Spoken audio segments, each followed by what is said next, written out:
BNP ক্ষমতায় এলেই নিজের চুল কাটবেন ১৬ বছরে এমন প্রতিজ্ঞা নিয়ে অবশেষে মুখ খুলেছেন ৪০ বছর বয়সী সাবু। মানুষের রাগ, ক্ষোভ কিংবা জেদ কতটা কঠোর হতে পারে তার একটি উদাহরণ সাবু মণ্ডল। আওয়ামী লীগের ওপর জেদ করে প্রায় ১৬ বছর আগে চুল না কাটার প্রতিজ্ঞা করে সেটা এখনও ধরে রেখেছেন সাবু। সরাসরি ঘোষণা দিয়েছেন বিএনপি ক্ষমতা এলেই চুল কাটবে তিনি। কিন্তু কে এই সাবু? রাজনৈতিক জীবনে তিনি কোন দলের সঙ্গে জড়িত এবং নিজের প্রতিজ্ঞার ব্যাপারে আর কি জানিয়েছেন তিনি? এসব নিয়ে বিস্তারিত থাকছে প্রতিবেদন বাকি অংশে। আর কেটিভি নিউজ 24 চ্যানেল থেকে আপনাদের সাথে আছি আমি মেহেদি হাসান।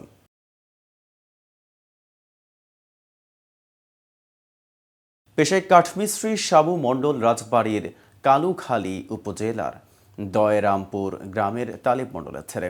বাংলাদেশ জাতীয়তাবাদী দল বিএনপির একনিষ্ঠ কর্মী তিনি। জানা গেছে ২০০৮ সালের নবম জাতীয় সংসদ নির্বাচনে আওয়ামী লীগের কাছে বিএনপির পরাজয়ের পর বিএনপি কর্মী সাবুর ওপর অত্যাচার নির্যাতন চালায় স্থানীয় আওয়ামী লীগের নেতাকর্মীরা। সেই থেকে পণ করেছেন যতদিন আওয়ামী লীগ সরকারের পতন না হবে এবং বিএনপি রাষ্ট্র ক্ষমতায় না আসবে ততদিন পর্যন্ত চুল কাটবেন না তিনি। ছাত্র জনতার গণ অভ্যুত্থানে স্বৈরাচার আওয়ামী লীগ সরকারের পতন হলেও নিজের প্রতিজ্ঞায় এখনও অনড় সাবু মণ্ডল। বিএনপি রাষ্ট্র ক্ষমতায় এলে তবেই চুল কাটবেন বলে জানিয়েছেন তিনি। নিজের স্ত্রীর সন্তান, পাড়া প্রতিবেশী এমনকি স্থানীয় বিএনপির নেতাকর্মীরা অনুরোধ করেও সাবু মণ্ডলের চুল কাটাতে পারেননি। সাবু মণ্ডল বলেন, আমি বিএনপির একজন কর্মী। শহীদ প্রেসিডেন্ট জিয়াউর রহমানের আদর্শে অনুপ্রাণিত হয়ে আমি ছোটবেলা থেকেই বিএনপিকে ভালোবাসি। দেশনেত্রী বেগম খালেদা জিয়া ও দেশনায়ক তারেক রহমানকে ভালোবাসি। ২০০৮ সালে জাতীয় সংসদ নির্বাচনে আমি বিএনপির মিছিল মিটিং করি ও ভোট দেই। ওই নির্বাচনে বিএনপি পরাজিত হলে স্থানীয় আওয়ামী লীগের নেতাকর্মীরা আমার ওপর জুলুম অত্যাচার চালায়। আমার বাড়ি থেকে নগদ টাকা সহ মালামাল লুটপাট করে নিয়ে যায়। একটি মাইক্রো বাস কিনেছিলাম, সেটিও নিয়ে যায়। সে সময় আওয়ামী লীগের লোকজন আমাকে বলেছিল আমি যদি আওয়ামী লীগে যোগ দেই তাহলে তারা আমাকে শান্তিতে বসবাস করতে দিবে, না হলে আমার উপর জুলুম অত্যাচার চালাতেই থাকবে। আমি তাদের বলেছিলাম আমি মরে গেলেও বিএনপি ছাড়ব না।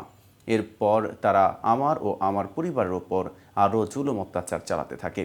তাদের অত্যাচারে অতিষ্ঠ হয়ে আমি প্রতিজ্ঞা করি যতদিন স্বৈরাচার আওয়ামী লীগ সরকারের পতন না হবে এবং আমার দল বিএনপি রাষ্ট্র ক্ষমতায় না আসবে ততদিন পর্যন্ত আমি মাথার চুল কাটব না। তিনি বলেন, গত ৫ই আগস্ট ছাত্র জনতার গণ অভ্যুত্থানে স্বৈরাচার আওয়ামী লীগ সরকারের পতন হয়েছে।